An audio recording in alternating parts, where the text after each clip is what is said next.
नमस्कार, मी प्रियांका पाटील. आपण पाहत आहात राष्ट्रीय लोकराज्य न्यूज, निर्भीड बातम्यांचे व्यासपीठ. आज आपण दिवसभरामध्ये घडणाऱ्या घडामोडींवर नजर टाकूया. नगरपालिकेची निवडणूक डोळ्यासमोर ठेवून भाजपचे विद्यमान आमदार आमच्यावर बिनबुडाचे आरोप करतात. माजी मंत्री प्राजक्तदादा तनपुरे यांचा आरोप.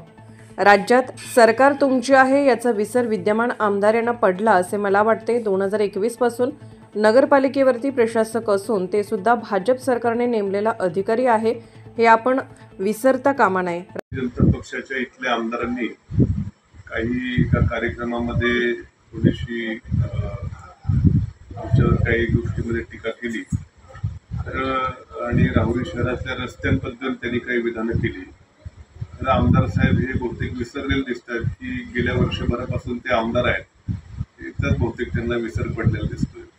आणि 2021 पासून या नगरपालिकेची नगराध्यक्षांची नगरसेवकांची मुदत संपलेली आहे आणि 2021 पासून इथं प्रशासक आहे. 2022 सालापर्यंत आमचं सरकार होतं, मी आमदार होतो, आमच्या पक्षाचं सरकार होतं. त्यावेळेस भरीव निधी तोपर्यंत या शहराकरता आम्ही आणला आणि जसं आमचं सरकार 2022 मध्ये गेलं तेव्हापासून खरं भारतीय जनता पक्षाचं राज्यामध्ये सरकार आहे आणि या सरकारचे अधिकारीच या नगरपालिकेवरती प्रशासक म्हणून आहेत. आणि मग खऱ्या अर्थानं गेल्या 3.5 वर्षामध्ये या शहरातल्या रस्त्यांची जी काही दुरावस्था झालेली आहे याला भारतीय जनता पक्षाचं सरकार कारणीभूत आहे. आमदार साहेब सोयीस्करपणे विसरले की राज्यात आपलं सरकार आहे, नगरपालिकेमध्ये प्रशासक हा आपलाच आहे, म्हणजे सरकारचा माणूस आहे. त्यांचंच त्या ठिकाणी नगरपालिकेत गेल्या 3.5 वर्षापासून सत्ता आहे आणि या शहरात आणि या 3.5 वर्षामध्ये राज्य सरकारकडून साधं 1 रुपयाचं देखील काम हे या विद्यमान आमदारांना आणता आलेलं नाहीये. मागं ते म्हणायचे पूर्वीच्या काळात आम्हाला एनओसी द्यायचे नाहीत, आता तर तुमचाच अधिकारी सरकारचं बसलेलं आहे, कुशाल एनओसी घ्या, काही कामं करा. पण मात्र तरी देखील कुठले आमदार निधीचं काम नाही. काल जे कामाची उद्घाटन केली ते नगरपालिकेला जो रेग्युलर निधी जिल्हा नियोजन समितीकडनं वगैरे मिळत असतो त्या रेग्युलर निधीची कामं आहेत. जेव्हा त्यांच्या आमदार निधीचं देखील 1 रुपयाचं काम नाही किंवा राज्य शासनाचं भाजपच्या सरकारचं देखील 1 रुपयाचं काम नाही. आणि असं असून वर आमच्यावरतीच टीका करायचा उद्योग त्यांचा चालू आहे. त्यामुळे ते बहुतेक एकतर विसरलेत की आपण आमदार झालो, हे बहुतेक ते विसरले. आता जवळपास वर्ष होईल त्यांना आमदार होऊन आणि सरकारही त्यांच्या पक्षाचं गेल्या 3-3.5 वर्षापासून त्यांचाच कारभार नगरपालिकेत चालू आहे याचा देखील सोयीस्कर विसर हा आमदारांना पडलेला दिसतोय. त्यामुळं आणि राहिला आमच्या वेळेस जी कामं झाली त्याची बरी मोठी यादी आमच्याकडे आहे. जेव्हा मी आमदार झालो या शहरातल्या लोकांनी मला खूप मोठं सहकार्य झालं आणि मी आमदार झालो आणि आमचं सरकार देखील आलं. त्या 2.5 वर्षाच्या काळामध्ये कित्येक कोट्यावधी रुपयांची कामं या राहुरी शहरामध्ये आम्ही केली. मध्ये जॉगिंग ट्रॅकचं काम असो, स्विमिंग पूलच्या कामाला देखील आम्ही निधी आणला, त्याचंही काम आता आमच्या टप्प्यात आहे.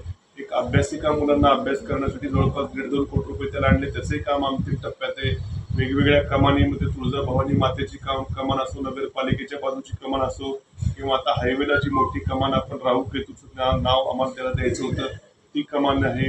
वेगवेगळ्या चौकांचं सुशोभीकरण असतील, कारंजे असतील, अशी कित्येक कामं आता आणि आमच्या काळामध्ये वाड्या वस्त्यावरच्या काही रस्त्यांची कामं असतील, अशी कित्येक कोट्यावधींची कामं ही आम्ही केली. पण जेव्हा आमचं सरकार गेलं आणि तुमचं सरकार भारतीय जनता पक्षाचं सरकार जेव्हा या राज्यामध्ये आलं आणि प्रशासक नगरपालिकेवर होतं तेव्हापासून मात्र अक्षरशः नगरपालिकेच्या कारभाराची दुरावस्था झाली आणि स्वतःच्या चुका मात्र आमच्याकडे बोट दाखवायचा प्रयत्न होतोय. त्यामुळं एक तर 4 वर्ष तुम्ही निवडणुका देखील घेतल्या नाही, सातत्यानं तुम्ही तुमच्या सरकारनं निवडणुका लांबणीवर टाकत गेल्या.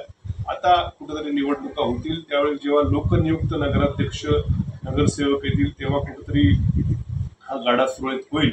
पण मात्र गेल्या 3-4 वर्षाच्या दुरावस्थेला आमदार साहेब तुम्ही आणि तुमचा पक्ष त्या ठिकाणी जबाबदार ही विसरू नका.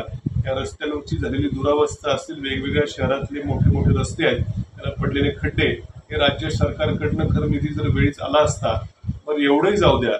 मी आमदार असताना आम्ही DPDC मध्ये काही पाठपुरावा करून ज्या रस्त्याची कामं मंजूर केली, उदाहरणार्थ तुम्हाला सांगतो, ज्या कोर्टाच्या बाजूचा रस्ता आहे, जॉगिंग ट्रॅकच्या लगतचा रस्ता, त्याला जवळपास मला रक्कम आठवत नाही पण 58 लाख रुपये असे, आता मला रक्कम आता माझ्याकडे नाहीये, परंतु मोठा निधी मी सिओनच्या मागे लागून म्हटलं DPDC मध्ये प्रस्ताव द्या, कलेक्टर साहेबालाही विनंती केली आणि कसा बसा त्या रस्त्याला मी निधी आणला आणि त्याचं अक्षरशः आता वर्ष होईल, वर्ष तरी देखील त्याचं काम कुणाला द्यायचं.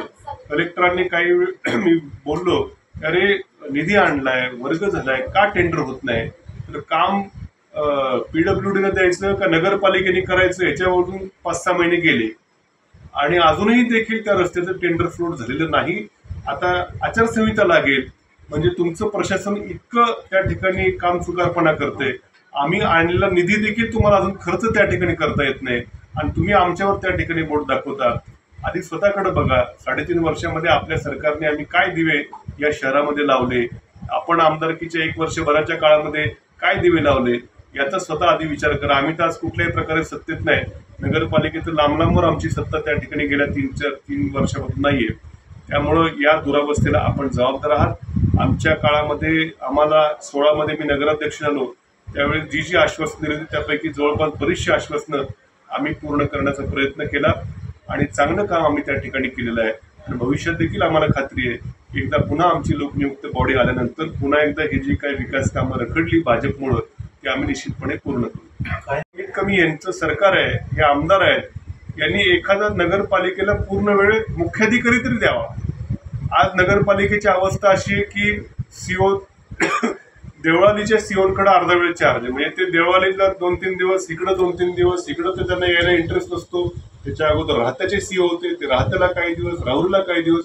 अहो तुम्ही आज सत्ताधारी पक्षाचे आमदार आहेत, तुम्ही तुमचं वजन तिकडे वापरा आणि राहुरी शहराला एखादा पूर्ण वेळ मुख्याधिकारी तरी द्या.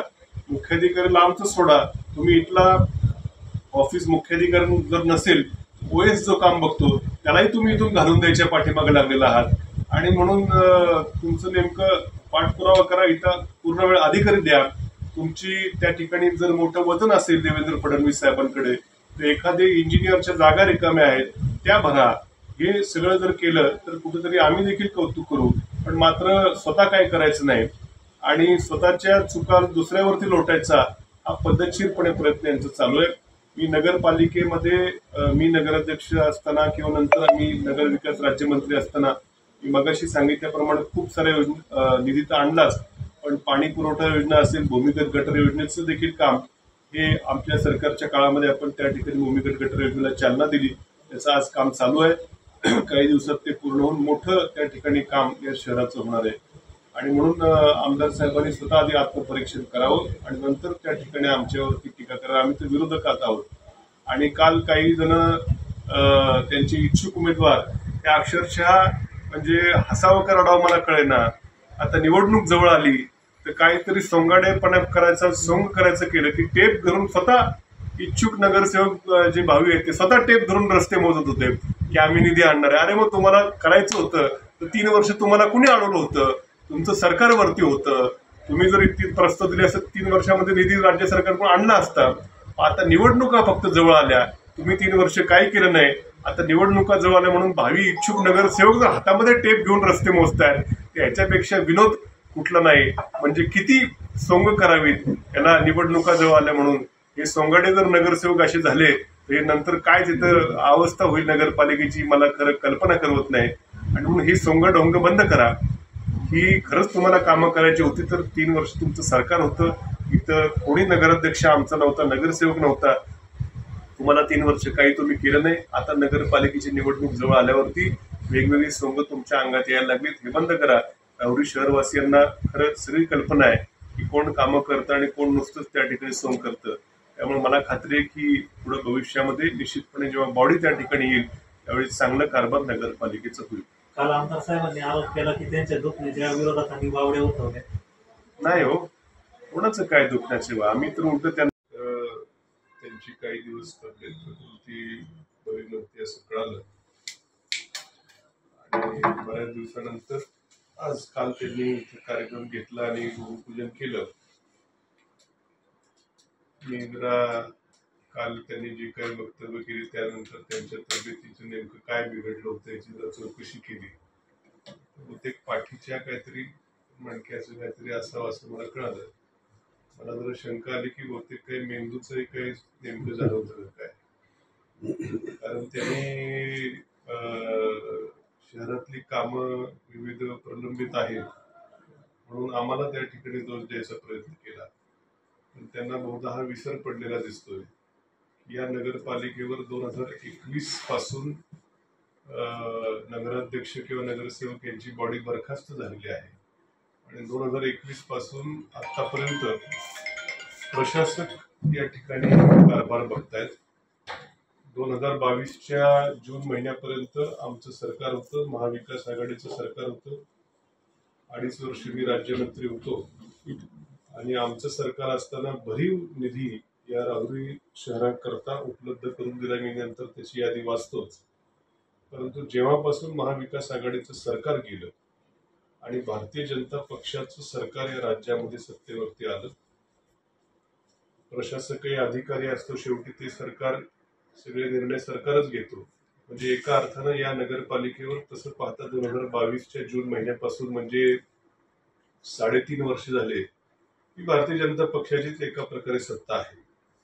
आणि या 3.5 वर्षामध्ये जे काही विकास कामांकडे दुर्लक्ष झालं, याला ते जर आम्हाला जबाबदार धरणार असतील तर निश्चितच आपला मेंदू आधी थोडासा चेक करून पाहिलं पाहिजे. 3.5 वर्ष तुमच्या पक्षाचं सरकार आहे, तुमचाच इथं अधिकारी, तुम्हीच अधिकारी आणताय.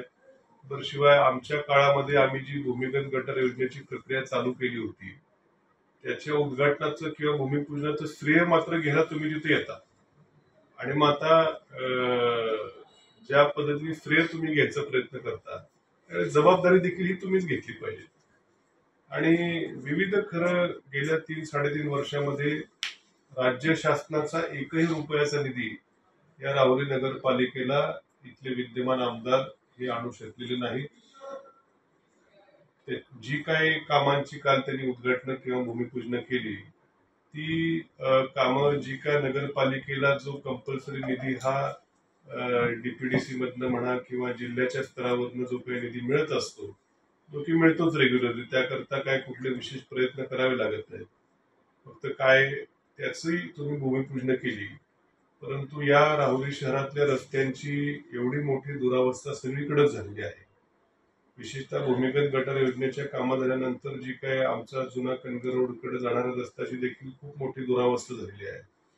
तर कमीत कमी एक 40-50 कोटी रुपये लागतील अशी परिस्थिती आहे. आणि एक किरकोळ 10-15 लाखाच्या कामाची भूमिपूजन करून ती देखील नगरपालिकेची आता निवडणूक डिसेंबर महिन्यात लागणार आहे. निवडणुकीच्या तोंडावर तुम्ही या ठिकाणी ही भूमिपूजन करता. परंतु गेले 3-3.5 वर्ष तुम्ही कुठं होता? तुमचंच सरकार होतं. आम्ही वेळोवेळी मागण्या केल्या, शेवटी आमदार म्हणून मी मागण्या केल्या. वर्षभरात आता मी आमदार देखील नाहीये, पण मात्र मोठं दुर्लक्ष तुमचं त्या ठिकाणी झालं. राहुरी शहरातल्या नागरिकांना वेगवेगळ्या समस्या त्या ठिकाणी भेडसावतात. सगळ्यात महत्वाचा मुद्दा मी तुम्हाला सांगू इच्छितो की सध्या नगरपालिकेला पूर्ण वेळ मुख्याधिकारी नाही.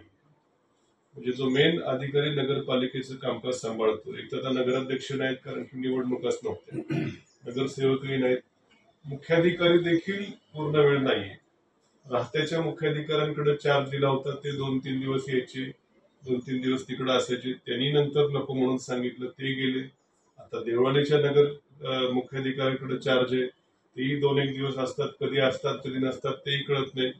त्यात आम्हाला अशी माहिती कळाली की मुख्याधिकारी नसतील तर 2 नंबरचा अधिकारी हा ऑफिस सुपरिटेंडेंट OS असतात. त्यांनाही या बहादर आमदारांनी काहीतरी धमकी देऊन तुमच्या जागेवर बदली करून जायचं अशा सूचना करून त्यांना दडपणाखाली अर्ज द्यायला लावलाय. म्हणजे यांचं काम अधिकारी इथं आणणं आहे, तर हे आणखीन अधिकारी घालवायचं त्या ठिकाणी बघतायत. 2-2 इंजिनियरच्या जागा असताना एकच भरलेली आहे. आणखीन अधिकारी कसे इथे येतील ते न बघता उलटा आहेत त्या लोकांना इथून घालवायचा प्रयत्न त्यांचा चालू आहे. म्हणजे नेमकं काय आमदारांना झालंय मला खरं काय कळत नाही. तातडीनं या नगरपालिकेला इतकी जर कामाची दुरावस्था असेल तर मुख्याधिकारी त्यांनी त्यांचं वजन, त्यांचं सरकार आहे. आमचं जेव्हा सरकार होतं तेव्हा अत्यंत चांगले कार्यक्षम मुख्याधिकारी इथं आले होते. आता त्यांचं सरकार आहे, त्यांनी चांगला पूर्ण वेळ मुख्याधिकारी या शहराला या ठिकाणी खरं आणून देणं गरजेचं आहे. वेगवेगळी कामं, रस्त्याची कामं ही त्या ठिकाणी त्याकरता राज्य शासनाकडनं भरीव निधी उपलब्ध करून देण्याची देखील आवश्यकता आहे. घरकुलांच्या लाभार्थ्यांचे काही हप्ते राहिलेले आहेत त्याच्याकडे दुर्लक्ष आहे. तुम्हाला वास्तविकपणे मी सांगतो की जेव्हा 2019ला मी आमदार झालो त्यावेळेस 2-2 वर्ष झाले होते लोकांची घरकुलाची बरेचशी केंद्र सरकारची किंवा राज्य सरकारचे काही पैसे आलेले नव्हते. मी स्वतः मुंबईमध्ये गृहनिर्माण विभागाची, नगर विकास विभागाची संयुक्त बैठक घेतली आणि मी स्वतः बैठक घेऊन ज्या ज्या लाभार्थ्यांचे त्यावेळी 19-20 साली हप्ते राहिले होते ते जवळपास सर्व हप्ते मोठा निधी नगरपालिकेला वर्ग करून दिला आणि जे गरजू लाभार्थी असतील घरकुलाचे त्यांना घरकुलाचे हप्ते मिळाले. पण सध्या मात्र त्याचा कोणी पाठपुरावा करताना दिसत नाहीये. आमदार साहेबांनी फक्त नुसतं येऊन काहीतरी नारळ फोडण्यापेक्षा तिकडे जाऊन त्याचे घरकुलाच्या हप्त्याचे पैसे द्यायचं बघावं. दिव्यांगांसाठी देखील जो निधी असतो, राखीव निधी असतो, दिव्यांगांसाठी आमदार बच्चू कडू हे सातत्याने प्रयत्नशील असतात. त्यांनीच त्यावेळेस तो GR काढायला लावला होता. त्यांचेही 5% जे काही पैसे त्यांच्या हक्काचे असतात ते मी नगराध्यक्ष असताना आम्ही काळजीपूर्वक दरवर्षी द्यायचो. तोही या वर्षीचा निधी बहुतेक अजून पेंडिंग आहे. त्याचं वाटप हे दिवाळीपूर्वी खरं झालं पाहिजे अशी आमची मागणी आहे. पण तिकडे आमदार साहेबांचं मोठं दुर्लक्ष दिसतंय. तर शास्ती माफ करावी यासाठी आम्ही देखील प्रयत्न केला होता, पण 50%च माफ झालेली आहे. काही नगरपालिकांना मला जी माहिती मिळाली 100% माफ झालेली आहे. राहुरी नगरपालिकेकडेच नेमकं का असं दुर्लक्ष या भाजपच्या शासनाचं होतंय? इथले आमदार कुठेतरी काय कमी पडताय? त्यामुळं आमची पुन्हा एकदा मागणी आहे की 100% शास्ती इथं खरं माफ झाली पाहिजे. ती शास्ती माफ होण्याकरता जे काही लोक जेव्हा तिथे पैसे भरायला जातात ते सॉफ्टवेअर देखील त्यांचं एवढं बिघडलेलं आहे की 1-1 तास त्या ठिकाणी बसवलं. त्या सॉफ्टवेअरमध्ये देखील राज्य सरकारने नवीन कुठलं सॉफ्टवेअर आणलं त्याच्यात एवढे चुकीचे हे आहे की ते देखील दुरुस्त करणं आवश्यकता आहे. मात्र तिकडेही सध्या काय कुणाचं लक्ष दिसत नाही. असे आणखी बरेच विषय आहेत, याकडं मोठं दुर्लक्ष झालेलं आहे. आणि नशीब आता निवडणूक होतीये. निवडणूक झाल्यावरती या शहराला नगराध्यक्ष मिळतील, नगरसेवक मिळतील आणि त्यानंतर निश्चितपणे ही जी काही शिथिलता आलेली आहे ती दूर होईलच. परंतु आमच्या काळात आम्ही काय कामं केली असं देखील मला वाटतं त्यांनी काहीतरी काल सवाल विचारल्यासारखा वाटतोय. तर मी जेव्हा आमदार झालो त्याच्यानंतरचीच कामं तुम्हाला सांगतो. नगराध्यक्ष म्हणून तर बरीच झाली होती आमच्या काळामध्ये, परंतु इथं आपल्या ज्या इथं आता इथं मुलाखत चालू आहे त्याच्या बाजूलाच कोर्टाच्या बाजूला अत्यंत भव्य चांगलं असं जॉगिंग ट्रॅकचं काम हे आपण राज्य शासनाकडनं पैसे उपलब्ध केले. नगरपालिकेचे पैसे नाही, राज्य शासनाने जवळपास 2-3 कोटी रुपये दिले आणि आपण ती चारीमध्ये पाईप टाकून मुरुम टाकून ते सगळं बुजवलं आणि अत्यंत सुंदर जॉगिंग ट्रॅक या ठिकाणी उभा आहे. स्विमिंग पूलची देखील मागणी होती, त्यासाठी देखील मी आमदार असताना, आमचं सरकार असताना राज्य शासनाकडनं भरीव निधी उपलब्ध केला. थोडा आधी ओपन जलतरण करा असं चालू होतं. म्हटलं महिलांच्या दृष्टीने जरा सेफ्टी असावी म्हणून ते बंदिस्त करण्याकरता आणखी निधी कमी पडत होतो. आणखी निधी आपण आणला महाविकास आघाडी सरकारच्या काळात आणि त्या स्विमिंग पूलचं देखील काम आता त्या ठिकाणी चालू आहे. आपल्या राजवाड्यामध्ये तिथल्या आमच्या बौद्ध बांधवांची बौद्ध विहार करावा अशी मागणी होती. त्याला देखील महाविकास आघाडीचं सरकार असताना निधी उपलब्ध करून दिला. तत्कालीन आमचे राज्यमंत्री माझे मित्र संजय बनसोडे होते, त्यांच्या उपस्थितीत त्याचं उद्घाटन देखील झालं. वेगवेगळ्या चौकांचं आपण सुशोभीकरण देखील या काळात केलं. शनी चौकाचं सुशोभीकरण केलं. आपल्या नाका नंबर 5 मध्ये महात्मा फुलेंचा आपण तिथं स्टॅच्यू नाही पण तिथं त्यांच्या अनुषंगाने तिथं ते थीम ठेवून आपण त्याचं देखील सुशोभीकरण केलं. त्याचे उद्घाटन मला वाटतं संजय बनसोडे साहेबांच्या हातात झालं होतं. वेगवेगळ्या कमानी आपण राहुरी शहरामध्ये तुळजाभवानीच्या नावाची कमान जुन्या पेठेच्या रस्त्याला असेल, त्यानंतर नगरपालिकेच्या बाजूला जी तिथं देखील आपण मारुती च्या नावाने त्या ठिकाणी कमान असेल आणि मेन सगळ्यात मोठी कमान आपण तिथं पाण्याच्या टाकीजवळ जिथं शनी शिंगणापूरकडे जाणारे भाविक असतात शिर्डीचे, त्यांना देखील आपल्याकडे राहू केतूचं मंदिर आहे त्या नावाने कमान उभारायची होती. म्हणून ती देखील कमान आपण उभारली की जेणेकरून भक्तगण त्या ठिकाणी येतील आणि त्या अनुषंगाने शहरातल्या व्यापाऱ्यांना त्याचा फायदा होईल. त्यासाठी देखील आपण निधी हा महाविकास आघाडी सरकारच्या काळामध्येच आपण त्या ठिकाणी उपलब्ध करून दिला होता. वेगवेगळ्या ओपन स्पेसेसचं आपण सुशोभीकरण केलं. नगर मनमाड रस्ता ते स्टेशन रोड हा कॉन्क्रीटचा रस्ता आम्ही स्वतः तत्कालीन सार्वजनिक बांधकाम विकास मंत्री अशोक चव्हाण साहेबांकडून जो केंद्राचा CRFचा निधी असतो तो त्यांच्याकडून मागून आपण त्यांनी पाठपुरावा केला आणि जवळपास 2-3 कोटी रुपयाचं ते देखील काम महाविकास आघाडी सरकारच्या काळात अत्यंत चांगला रस्ता झालेला आहे. मला वाटतं अजून 5-10 वर्ष तरी एक कुठं खड्डे बिड्डे त्या रस्त्याला पडणार नाही एवढं चांगलं काम तिथे झालेलं आहे. चौक सुशोभीकरणाचं मी सांगितलंच.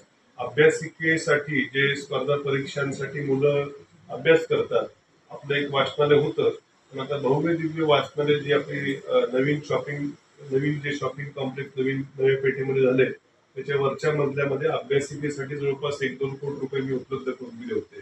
त्याचंही काम आता अंतिम टप्प्यात आहे. लवकरच ते देखील मुलांना अभ्यास करण्याकरता सुसज्ज अशा अभ्यासिका ती देखील लवकरच चालू होईल. कचरा डेपोमध्ये आपल्या काळामध्ये आपण बारकाईने लक्ष दिल्या कारणानं ओला सुका कचऱ्यापासून खत तयार होतं. त्या खताची विक्री होते.